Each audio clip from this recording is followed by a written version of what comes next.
Hey guys, tonight I am with John Gallagher and Carla Torniell, the Masters of Death, the Masters of the Grand Reaper, and Grand Reaper 2. Their campaign is on Indiegogo, and we're going to be talking to them right now. Hey John, hi Carla. Hello. Hello, Jerry. Thank you for having us.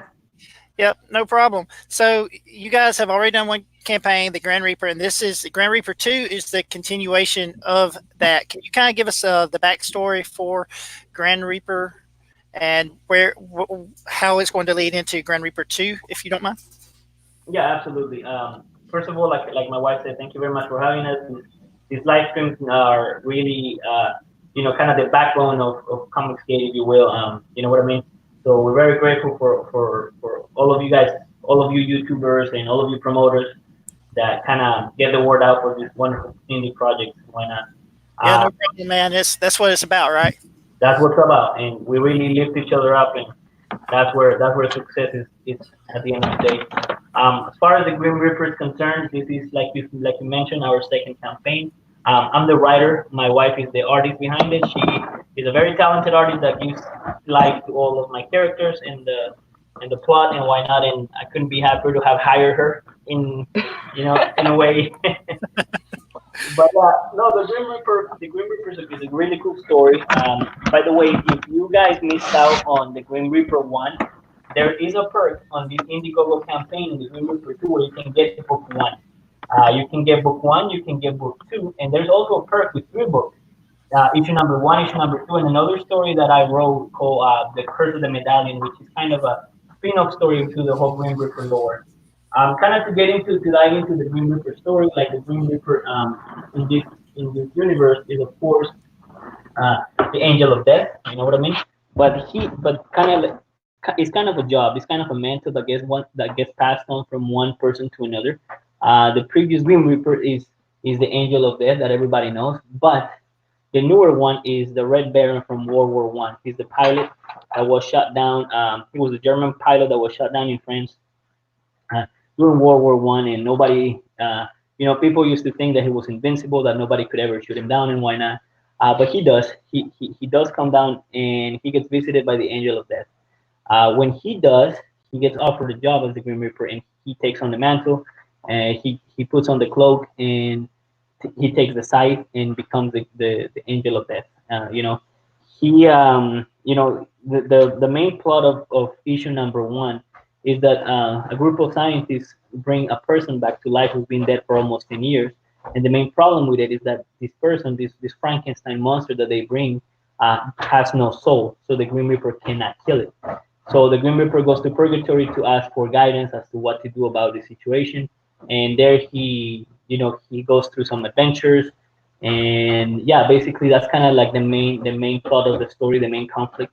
We also find out that the Grim Reaper has children, three children that represent different ways in which people die.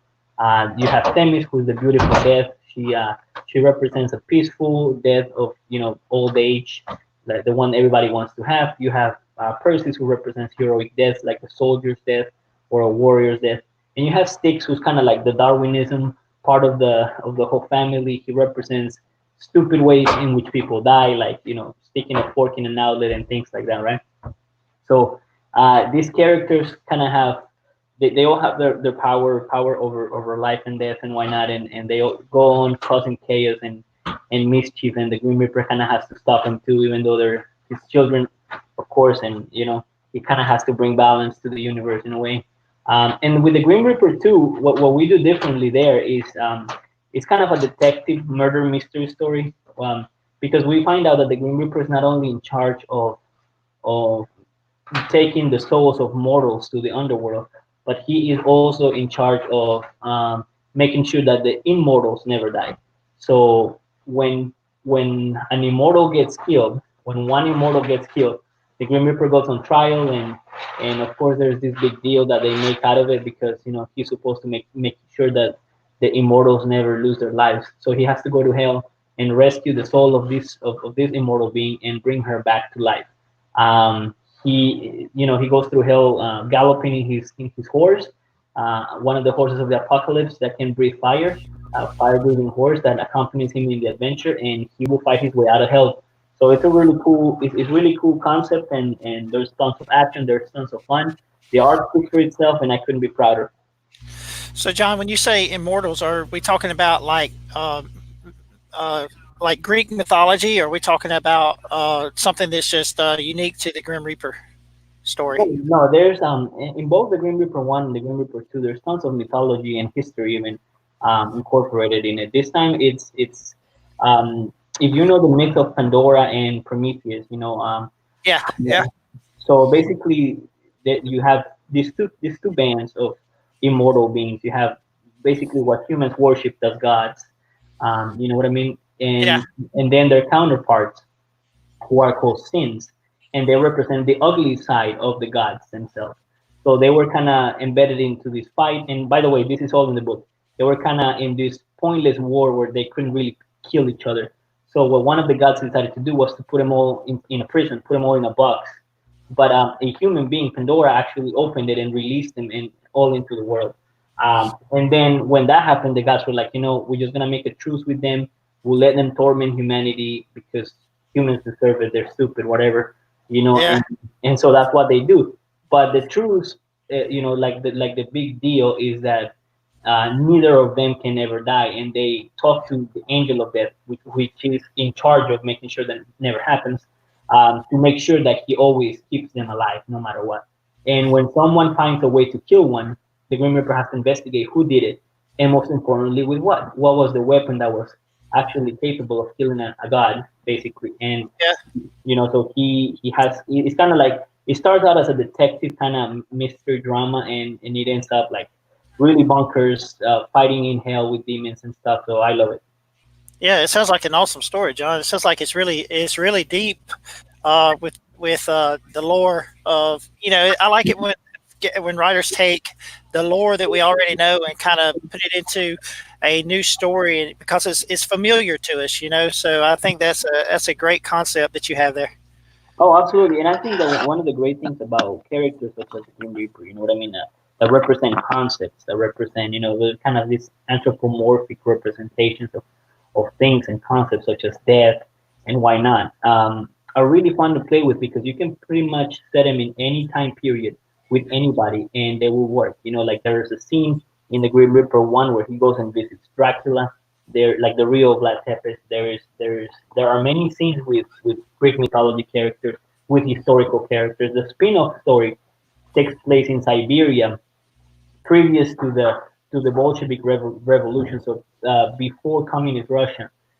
It's about Rasputin, how he is friends with the Grim Reaper. The Grim Reaper visits him because Rasputin is this known necromancer, this known wizard that spoke with the dead and why not.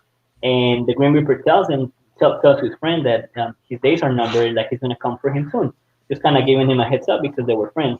And Rasputin says, if it's my time, it's my time. What am I gonna do? Just come sit with me and let's have a drink together. And he accepts. They drink. They party it up for the night before he takes him to the underworld. But at the end of the night, Rasputin challenges the Grim Reaper to an arm wrestle competition. And the Grim Reaper accepts. And Rasputin bets him that if he can beat him at that he cannot take his soul. So the Grim Reaper accepts. They do this arm wrestle thing, and Rasputin cheats him, and so he manages to cheat Death, and Death has to give him a medallion that so long as he wears it, he can never die. So if you know about the history of Rasputin, Yes. this man's murder was insane. They poisoned him, they set him on fire, they shot him, they threw him in a frozen river, and he would just not die. So the way I'm explaining that is that because he was wearing the medallion, that's why it was so incredibly hard for them to kill him. But Yes. one I'd studied Rasputin. I think that when I first heard about him, it was like sixth grade social studies. But then I got kind of obsessed with like the way that he just lived through whatever they did to him. He just lived. So that's an awesome addition to the story there. Oh, yeah, absolutely. We're including a lot of characters, and what I'm getting at is that in my books, in this universe of the Green Reaper, if you will, objects have a lot of power, and objects tend to be a lot of times really a character on their own. Like the weapon that can kill gods, or like the medallion that can keep you alive so long as you wear it, and they're very important for the conclusion of the story, which we're gonna get to I'm kind of working on the rough draft right now. It's gonna be the Grim Reaper 3 with Yeah. another spin-off, and that will kind of wrap it up. And then our final plan is to make a really kind of a compilation of all the stories into one hardcover book, and do a campaign like that. And I think that would be a really really neat thing.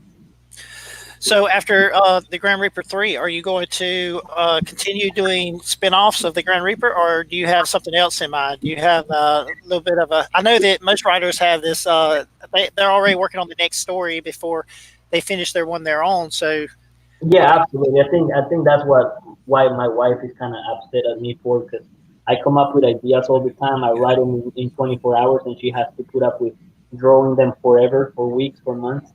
But it is what it is.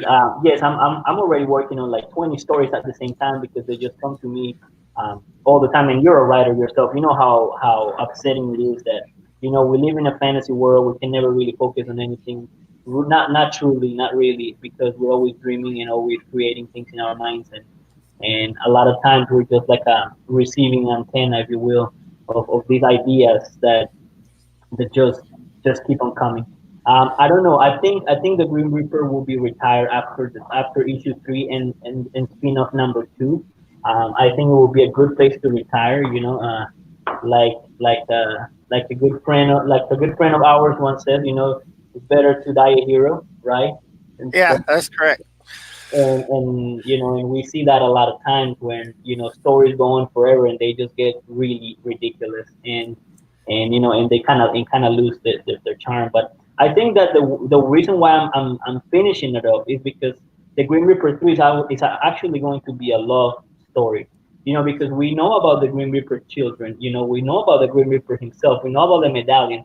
But who is the person that brings it all together? And it's going to be the Green Reaper children's mom, and how he met her, and how he fell in love with her, and what happened to her. And that's going to be really a really cool story that I'm working on. And I know my wife will love drawing that, something different for a change, other than monsters and action and explosions and stuff. But yeah, I think we can show all the different aspects to this universe that we created, and I think that when the time comes to wrap it all up, we will be really happy with the end result. So Carla, you've started with book one. You're on book two now. Does it get? Do you get faster drawing the same character over and over, or is it still? I know John said it's months and months of work, which it is a lot of work doing the colors and the pencils, the inks, the colors, and the lettering. So how is that for you? Yes, absolutely. It becomes much easier with practice, especially when you first start drawing a character for the first time for the first issue. Like panel 1, panel 7, panel 12 are different Green Reapers. So I have to go back after I finish the whole book, go back and fix so all the faces look the same. Yeah, like if there are artists listening to this, I think they will relate to this. But yeah, I have become much faster and much better also because of all the practice. Um, I actually got a new tablet and that made me a lot faster. I'm actually drawing Green Reaper 2 for the second time. Um, Most of you know, guys, that we had a huge house fire, so I lost all the files I did. Like we were ready to launch the Green Reaper 2, and then we lost everything. We lost my tablet, the computers, all our electronics, and with that, all the files of Oh man, yeah, the that's whole got book. that's got to be discouraging. And I but I'm not gonna lie. The first day was like, what am I going to do? But well, my husband is always giving me strength, and he told me, no, we're still launching it. Let's go. Nothing is lost. We can do it again, and we will do it better. And that's exactly how it came out. It's looking so much better now. We're super proud and happy, and especially because we didn't give up. And it's a little ironic because in this issue, there's a lot of fire because of course there's a lot of things in hell. So it's like, what is this about, you know? So when well, you when you ask that she has really gotten good with the fire, now you know why. She's seen it in person. She's seen it firsthand. But the thing about it it says a lot about your personality just to pick up and it's a lot of tenacity to pick up and just start over from scratch, something that you've worked Yeah. so hard on to start with. Oh yeah, absolutely. Like today, actually just today, we finally got a new apartment. We're moving in. So it's kind of crazy around here, but we're committed to we're committed to these interviews, to talking to you guys, to speaking with the community and all that. But Yeah, if you hear weird noises, it's the bags and the plastic of stuff, and yeah, you yeah. know. Yeah, But we're happy. We're happy. Slowly getting our lives back. It was without a doubt a setback. What happened with the fire and all, but it's never really the end. There's always ways to come back and get back on your feet. So, and we couldn't have done it without the CG community either, because they came out they came out of the woodworks and helped us out when the fire happened. And gave us moral support, gave us started a GoFundMe campaign and helped us out. And they always, asked how we were, called us even a lot of times in the middle of the night and just asked us how we were. And They behave like family. yeah, they're family for sure. Yeah. yeah. The indie community right now, it's amazing what the people are doing for each other, lifting each other up, and it's just an amazing thing that's going on right now. I've never seen anything like it in my life, so I Yeah, think it's a great. Yes, especially when we are all like mostly creators. There's also fans involved, but the normal thing to believe is that creators are like competitive and jealous and and negative. But this is the complete opposite. They lift each other up. It's so amazing. Like it's hard to believe. Like when you just come to CG and you see all this kindness and all these great people. Wow, like is this for real? Yeah, it's amazing for sure. Hey, I'm gonna share the screen and I'm gonna pull up your campaign. Is that okay? absolutely. Yeah, man. Uh, Yeah, that was done. all right, there we go. So at the moment, you've already hit your goal. It's a flexible goal, but you're at $1,500 with 36 backers. So we need we need to get past. We need to bump that on up, right? Oh yeah, absolutely, and I'm sure we will. I'm sure we will. Like we understand that it's the first few days of the month. Everybody's paying rent, but it will pick up, I'm sure.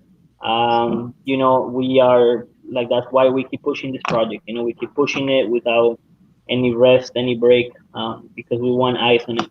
36 backers is wonderful. We're gonna get to 40, and if we get to the $2,000 mark, we're gonna give every single backer a free peanut that you can actually see at the bottom of the page, and I'm sure everybody will get excited about it too. Well, the more people, the more if most people are like me, I'll look at campaigns several times before I ever decide to back. So I think the more people, I Yeah, think, I think the more people who get their eyes on it, multiple times, because they say it takes like 7 times seeing something before you decide to sell. I mean, to buy, or I guess in this case to back. So I think the more people that see it, and the more that people learn about the story, because the writing and the art both are amazing. So I think the more people that learn about it, the more people you'll have coming on board with you.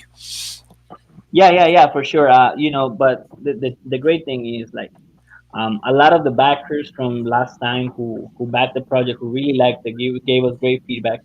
They haven't backed us yet, so all of these backers that we have, not all of them, but the majority are like new backers. So that's really super exciting, because we know that of course our backers, the loyal backers will return. They'll come back once the time is right for them, and we love them and we welcome them with open arms. But at the same time, we're having all these new backers too, so we know that we are definitely going to do much better than the first time. Yeah, well, the new backers, that's a great sign. It means that you're really connecting with people. So I'm gonna watch. Let's watch the video Yeah, before we scroll on down. go ahead.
Wow, that's a great trailer. Who was it? You or Carla that did the trailer, John? Oh, Carla did the trailer, man. She is the magician here of all arts, of all everything art related. Yep. So I might need to contact her when it comes time to do my trailer. Give her a little side work because she did a great job. Oh yeah, she's great. She's fantastic, and she's very talented too with everything that has to do with visual. That's that's why, like I told you, that's why I hired her. Yeah, you you you married her for a discount on the art, didn't you? Yeah, but, I'm used to that. We get it so often. No, but actually, in reality, when we met through a project, not this project, but we met for another project that we ended up never really doing anything with. I mean, at least not yet. We might bring it back one day, like a lot more, a lot more improvements, if you will. Um, but yeah, we did meet through a commission that I hired her for, and then we went from there. And one day, we kind of talked about maybe doing something together, maybe going back to writing and drawing and all that. And we we first tried a book that we pitched it to like big comic companies, but we were turned down almost immediately. And a lot of times, like a lot of them just straight up told didn't even respond. So so it was her idea to kind of do this crowdfunding thing, and I was like, I don't know, I don't know if this really works. I think you have to have a big following on social media and stuff like that. Have a YouTube channel that has a lot of subs and why not? But without a doubt, you need eyes on it. You need eyes on your project. But it was great because when we started going on Twitter, we stumbled upon the whole CG scene and why not, and they came out of everywhere and just started promoting books, spreading the word, and all that. And that's really how we got funded both times. So Um, Also, you talk about the going to the big companies. If you had landed a gig with the big company, they would take control of the property. Well, now since you crowdfunded, you have control of your own IP, so you can do what you want with it yeah, in the future. yeah, for sure. And not only that, but let's be honest, they don't really like taking risk with new things. And you see it in all forms of entertainment nowadays. It's really just a remake of another remake, and really nothing original, nothing risky, nothing nothing really great anymore. Everything is very safe and expected, and nothing exciting really. At least not a lot of things. Yeah, they And have a formula definitely that they go by. That it's just the same old thing. You already know what's going to happen before it happens, and uh, making the live remakes of the old movies, and then making I don't know. It's just a lot of like you say, the same old. And I think they have a formula that they feel safe with, and that's what they do. Well, of course. I mean, and that's because people really don't have creative freedom anymore. You have these big corporates that really control what gets put out there, and they really dictate what content should be produced. And I think it's a shame because you leave in that in the hands of people who have absolutely no clue about art, artistic expression, writing, or anything like that, and they just tell you the formula, what they want, what they expect, and what they think that people like, which is a really big mistake. I think they have taken a lot of things for granted. These corporates, the big names out there. I think that they really misunderstand um, youth. I think they really think that this whole woke culture that is so prominent on Twitter is really what the real world looks like, and it's definitely not. It's And to absolutely not. And so they try to push this agenda, they try to push this political agenda as to make themselves look appealing to young people, when in reality it couldn't be further from the truth. And nobody likes this shit except for like the whiny people on Twitter that are always complaining about something. And it's a shame. It's a shame. These people are marketing to the wrong people, people who have absolutely no interest in backing them with money in any way. And we're going our own way here and doing our own thing. And you look at the big names. I mean, of course, not us. We are starting out and hoping to get there one day, and working hard to do so. But you look at the big names in Comicsgate, and these people are really competitive, against like the big names, and they have absolute freedom and control over their own property. Yeah, exactly. I think that what I find about people who complain about things pretty often or do nothing but complain is they rarely spend their money on.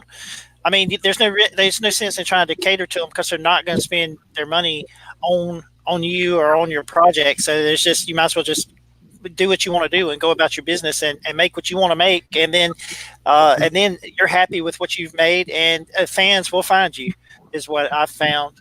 Right, and it keeps showing like the very few corporations that kind of have given the middle finger to all of these woke cancel culture types.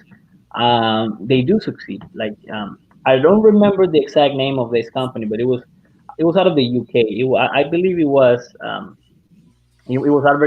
advertising some hot chicks in bikinis and why not. And of course they got called all the names in the book, misogynist, woman hater, whatever, and they actually started putting more ads, actually responding to a lot of the criticism that they were getting, and people really applauded them for it, because what they don't realize is that people are really fed up with the utter stagnation that this culture has in terms of creating creativity, and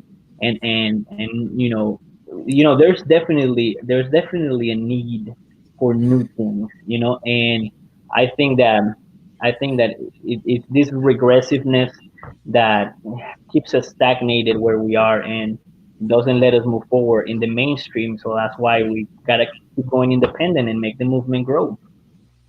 Yeah, eventually, I think that a lot of the not that that's the goal, but eventually, I think that a lot of these corporations, what they do is they make the things that are safe, and then when they see something that is successful, they try to buy it up, so that and then they it falls up under their banner, and then they take that they bought because it was so popular, and then they take it and they change it, and they mold it and they shape it into something that it totally wasn't to start with, and they ruin that, and then they see something else is popular and they buy that and they ruin that. So it's a weird kind of economy. I don't know what the mindset is that makes you think there's something that's so popular. Why buy it and change it?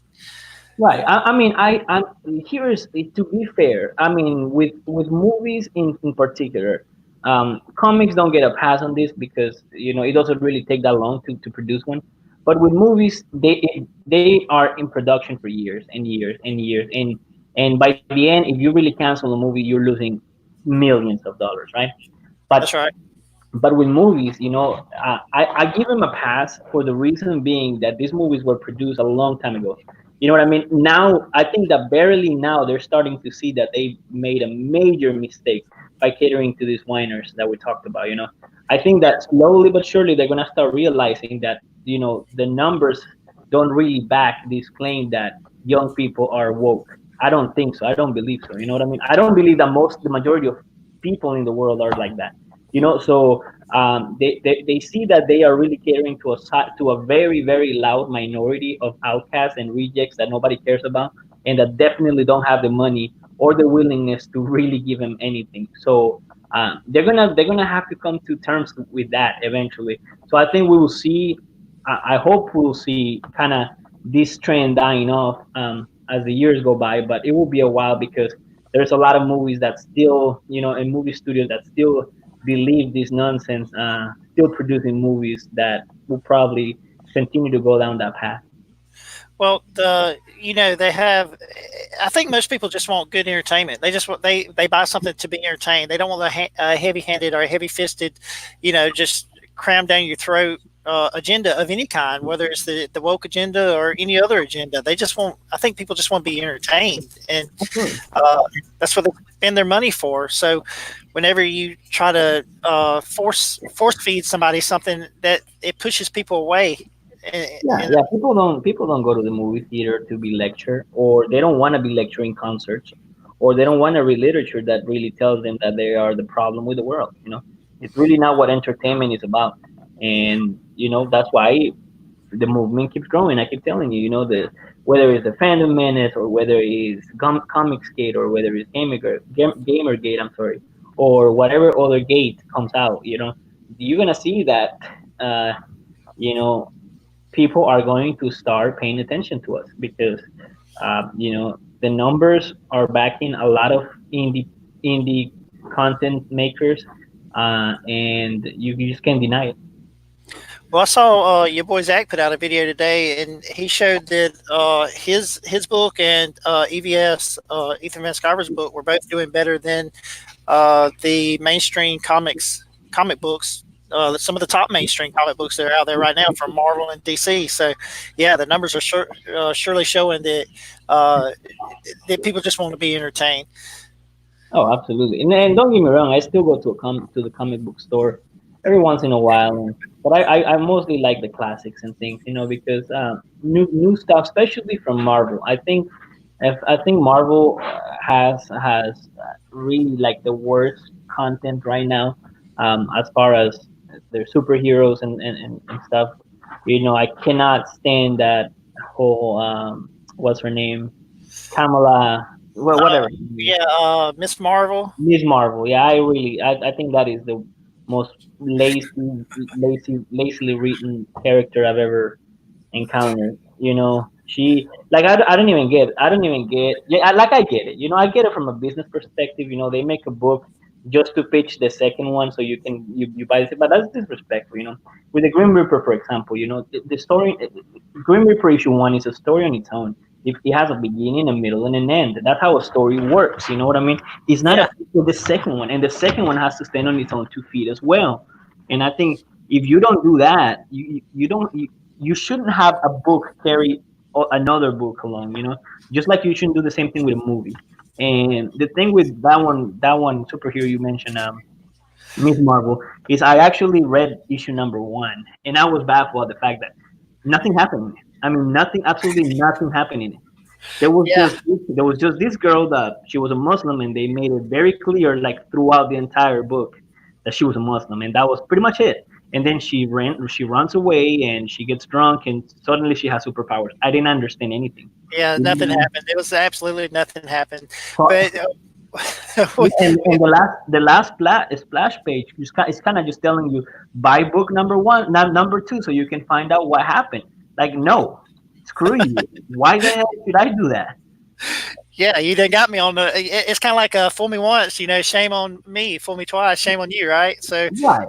And that's the same thing I always tell the fandom minutes. I gotta be honest with you. I've never been. I like the Star Wars. I thought it was really cool, but that was the end of it. I'm not a hardcore fan by any stretch of the imagination, but I really get fandom menace. I think that they're coming from a really valid place. I myself personally enjoy new content as opposed to, old stuff. I think old stuff should be left alone and appreciate it for what it is instead of trying to make it new and trendy and hip. But I'll tell you what. I always tell this to the fandom menace people, right? It's like this franchise. Disney had the golden goose in their hand. yeah, they You did. know, I don't understand how they could have messed that up. And believe it or not, I really enjoyed the prequels. I think they were okay. Like I said, coming from not a non-hardcore fan, they were okay movies. They were really bad. But I watched the first one. I watched the first one and I said, okay, I see what they're doing. That's it. And you're not getting a penny out of me again. But a lot of these fandom menace people, and I get it, they want to see their franchise succeed, and some of them just want to watch them fail, but they keep going to the movie theater to watch these things, and that's like, why? You know what you're gonna get. Yeah, yeah. Well, my theory about Star Wars is it's such a large there's such a large volume of material and there's so many people pulling in so many different directions. It would be a nightmare to try to put out something that if you were the writer or if you were the screenwriter for that movie, it would be, I think, a nightmare to try to put out something that stays true to the old fans, caters to the new fans, and I think that's where they went wrong. Is they tried to do everything instead of just following their own vision and doing what they wanted to do. They would have been better off. But Well, it's yeah, I heard that's what happened with this last installment. I gotta be honest, I didn't watch it, and I didn't watch the one before that either, because I watched the original. I guess you could say remake. I don't know if it was what chapter 8, 7, something like that. yeah, Whatever it was, with when this whole Ray character, which by the way I had no problems with. I think if anybody needs an apology in all this is the actors. You know what I mean? I think they're yeah, really talented. They were just put in a really shitty situation with a really shitty script, you know. that's right. I understand. I agree 100%. So I have nothing against them, but like I was like, okay, I see what you're doing. Yeah, there's nothing but tokenism in this movie, which, by the way, is very disrespectful to the actors, who I'm sure they're trying their best, and I'm sure they're fans. You know what I mean? But I see what you're doing, and no, you're not getting my money. Sorry, you know. Yeah. Well, let's let's get back on the Grim Reaper because that's Yeah, what yeah, we're yeah. trying to do here. Is we're trying to promote the Grim Reaper. So let's get back on it. So let's look at your perks or your. Can you will you go through us and tell us about each one as we scroll through here? Sure, absolutely. This is the feature perk, the top one. So it's not the cheapest one. It's just the feature one. Like I believe this is like the best deal you can get. Is the three physical copies of the three books that we've done so far. Grim Reaper one, The Curse of the Medallion, and Grim Reaper two for $30. And again, best quality out there for these books with the glossy cover, really hard cover, cardstock. The pages are really nice, and of course, it's gonna be perfect balance. So very happy and excited about that as well. If you did back the first Grim Reaper, you already have that one. Then you have an option to make the Grim Reaper one with a variant cover. So very excited about that too. Then the Okay. next, yeah. Then the next perk we get you to the PDFs, to the digital copies. It's a $7 perk for a 40-page book that is the Grim Reaper 2 in PDF form. So very very affordable price, fully colored, um, Yeah, 40-page book. $7 for 40 pages. That's a great deal. Absolutely. Then we have and by the way, I gotta say we always did this anyways, but people who back the PDF are going to also get a electronic pinup. Not a printed one, of course, but they're gonna get a pinup in their email. So Okay. very very cool gift there for you guys. Then we have the Hades, which is a PDF that includes the spin-off story along with the issue number two. So $10 for two books. C- can really beat that price, right? Yeah, no, that's great.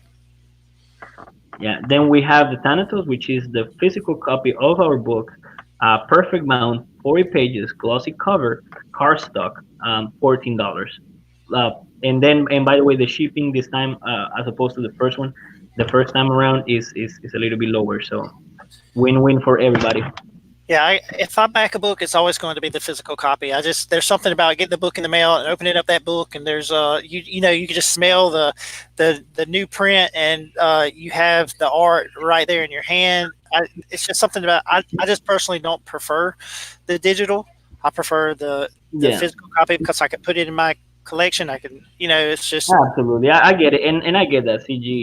CG is full of collectors, and I really appreciate you guys. I think collectors are fantastic, and yeah, if you are a collector, you want to get this book. Best quality can be the printer that we have is amazing. But if you want to still back us and you don't have as much money, or if you live overseas, I know that shipping can get expensive out there, so we still have the PDF option for sure.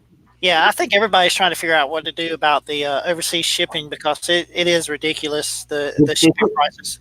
It's expensive. It can be expensive, yes, for sure. Then the So next one is the PDF Super Pack. This one is only $15 for all three books, so I think it's a great deal. $15 for the three books in digital form, and the pinup, of course. I got you. Then the next one is two physical copies of two books for only $25. The Green Reaper 2 and the Curse of the Medallion, the spin-off. Remember, hardcover, cardstock, a perfect bound, glossy cover, 40 pages. Really good deal. Yeah, that's really good. And then the Purgatory. All right, so the Purgatorio is what this one has is a pinup. That, by the way, if we hit the $2,000 mark, everybody's gonna get a free pinup. So this will be an additional pinup on top of the pinup that you're gonna get for free. Okay, so it'd be two separate. Two separate. If you hit the $2,000 mark, it'll be two separate pinups that you get Right, with the purchase. exactly. And also we kind of gonna get our feet wet with merchandise. So we want to start doing T-shirts and things like that with cool designs from the Grim Reaper characters and things. So yeah, definitely you're gonna get that too. And then the two physical copies of the book.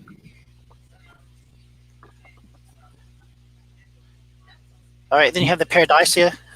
All right. So our next perk includes the physical copies of both books, a pinup, also a sketch.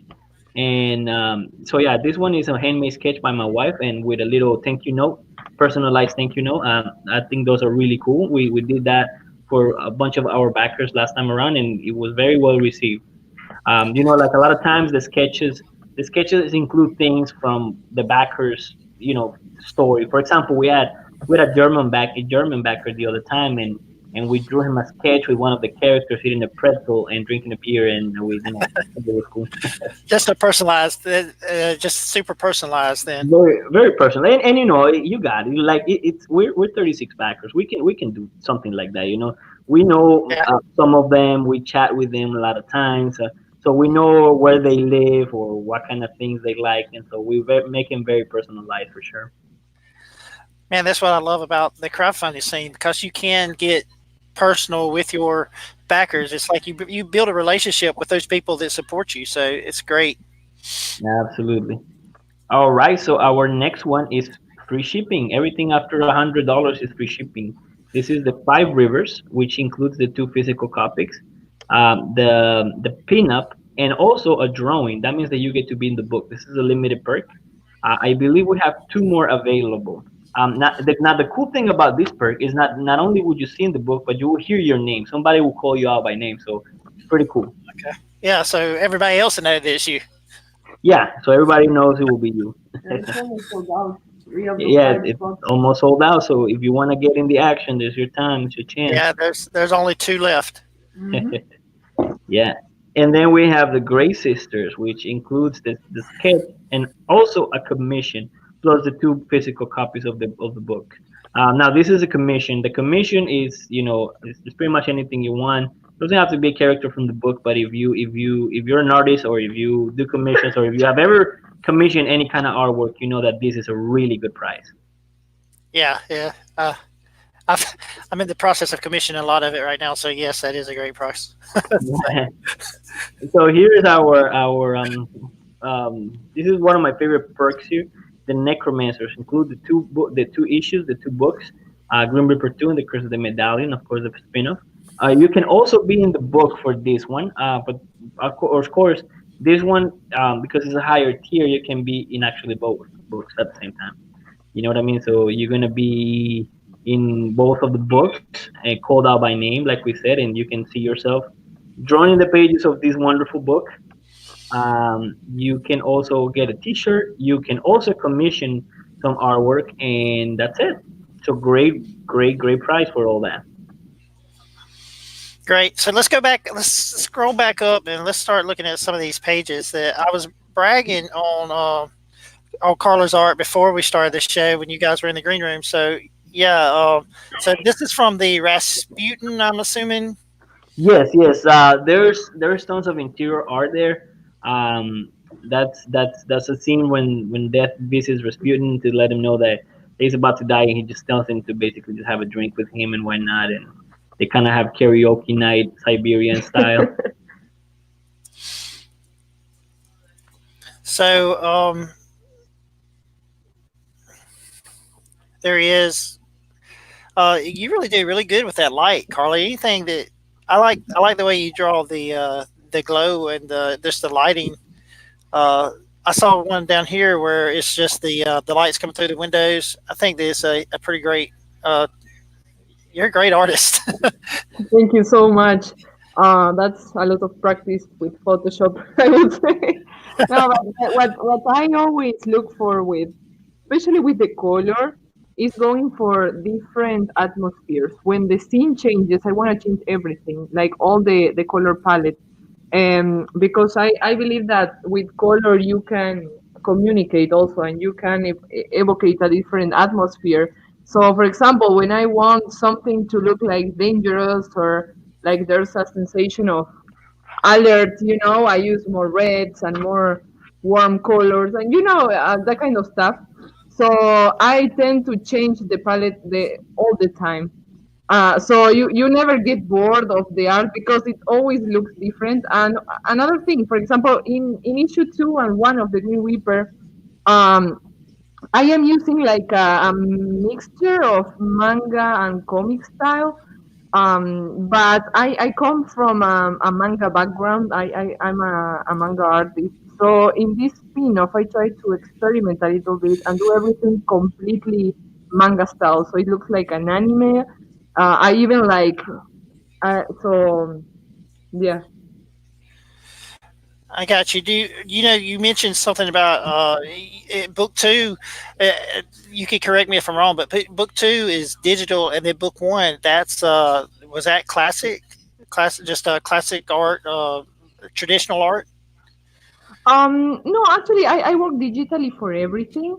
The only difference is the style. I'll try to experiment with different styles. Like I always been drawing like Japanese style, to call it a way, manga style. But I try to go more to the Western side. So it's like a blend of styles for issue 1 and 2. But in the spin-off, I went completely Japanese style. So this is the pinup. This is the pinup we're talking about. That Yes. you say with Japanese. Okay, so explain the. They're not quite human.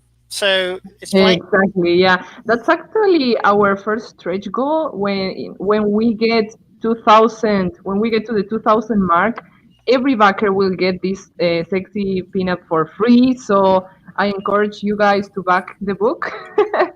And yeah, these are actually Themis. She represents the beautiful death that everybody wants to have. And the other one, not as pretty as Themis, but good body. That's the scene called Lust. So that's pretty much the very deep and philosophical concepts my husband writes, but I make them look fun and pleasing to the eye, to call it away. Yeah.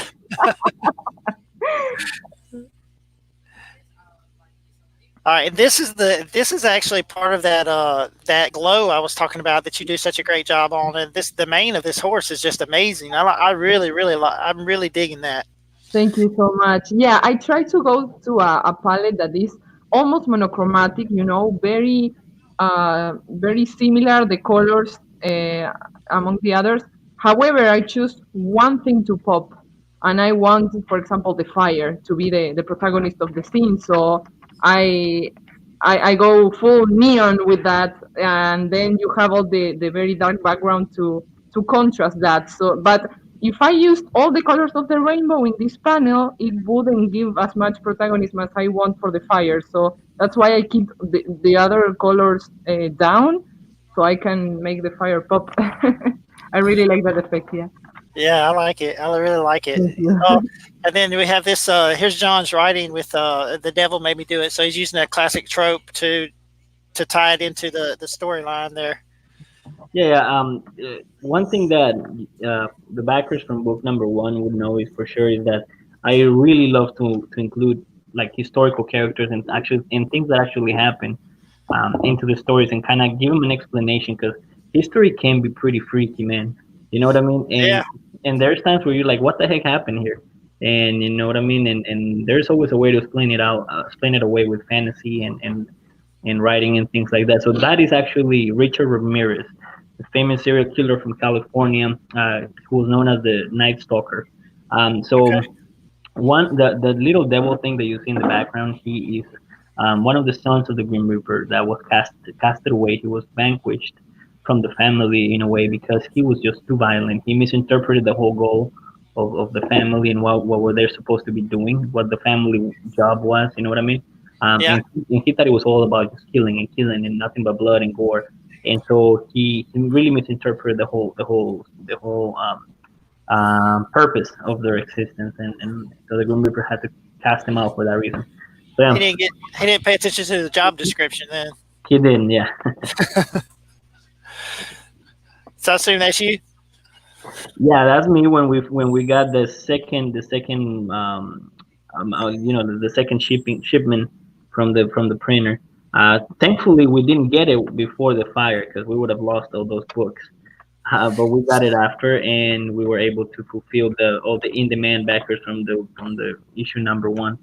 So is this the first? Is the Grim Reaper? Is this the first book that you and Carla both had printed and actually put into production? Yes, yes. But that So, picture right there is from the second time we printed it out.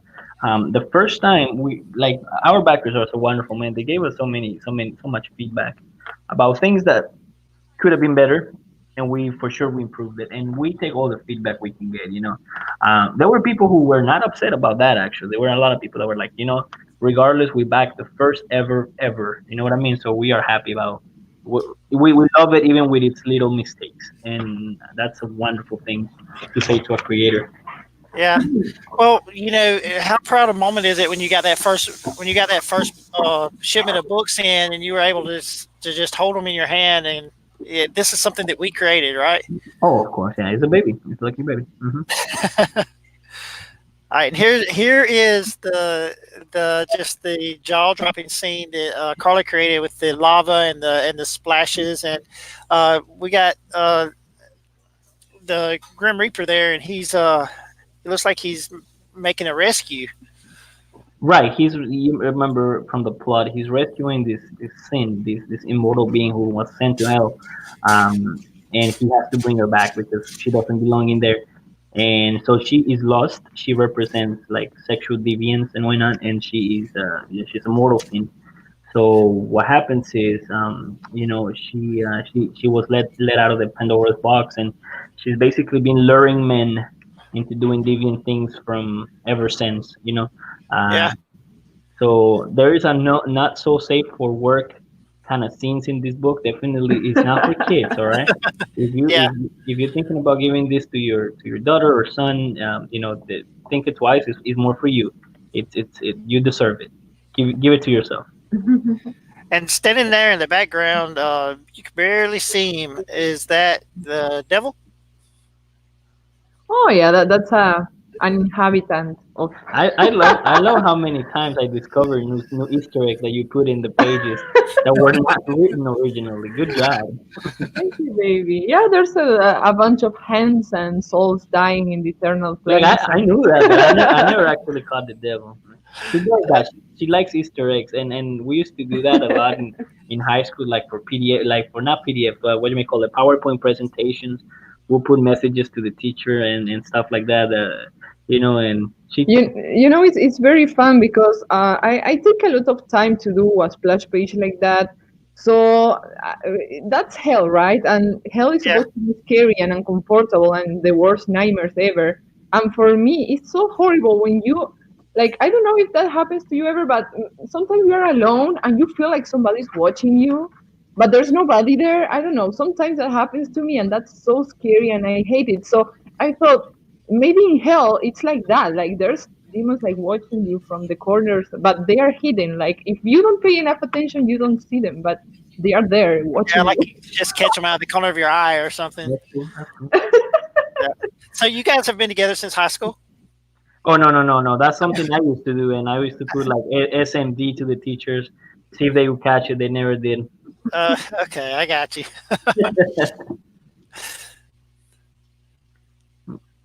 So these, I guess, are well. Explain to me what they are instead of instead of me trying to guess. Just Oh kind of no, explain. these are just normal people who were sent to hell. Of course, when the Green Reaper goes down to hell to rescue this being, he's not very welcome there because everybody there is suffering and they are there because of him. He put them there. Yep. You know what I mean? So they're Yeah, just they're in the book the way I call them, and I do believe that somebody mentions their name throughout the pages. They're called lost souls. Just what I wrote them as. My wife interpreted them to look that way, but they were yeah, basically originally just written as the lost souls. So yeah, yeah, which makes sense. yeah.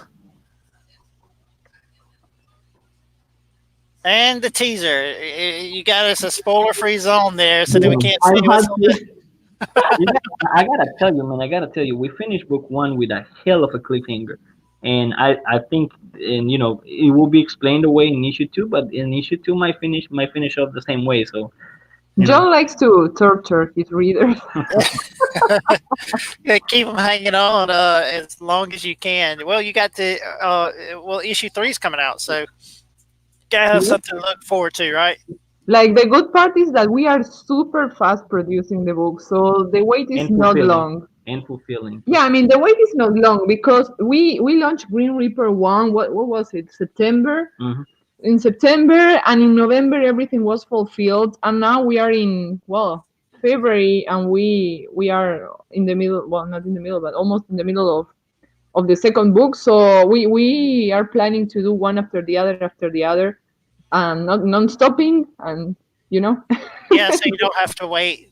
You don't want to have to. You don't want to have to wait a year between books. You don't want people to, and as a creator, you don't want people to forget about your book either. So I think you are doing a smart thing by launching, as quickly as possible. And keeping it on the forefront of people's minds. If I was a reader, I definitely wouldn't want to wait a year. Like, I would completely lose the interest. That happens a lot. For example, I'm a huge fan of some anime, and they take years. Like, I have been waiting for like almost 4 years for a movie, and now I don't want to watch it anymore because I'm pissed. They made me wait so much that I But don't even want to, as a protest. And I don't want my readers to feel like that. That's the worst. yeah, that is the worst feeling when you know something is coming and it just takes forever, and then it gets pushed back, and you just want to have the payoff of the ending. What happened, and it just you keep getting pushed back. So I think that Yeah, I take it very personal because I actually feel excited for the anime. I really want to see it. I would pay whatever they ask me because I really want to see it. But if they don't give it to me and they make me wait and wait and wait and they keep teasing and putting trailers and images, no, you know what? F you.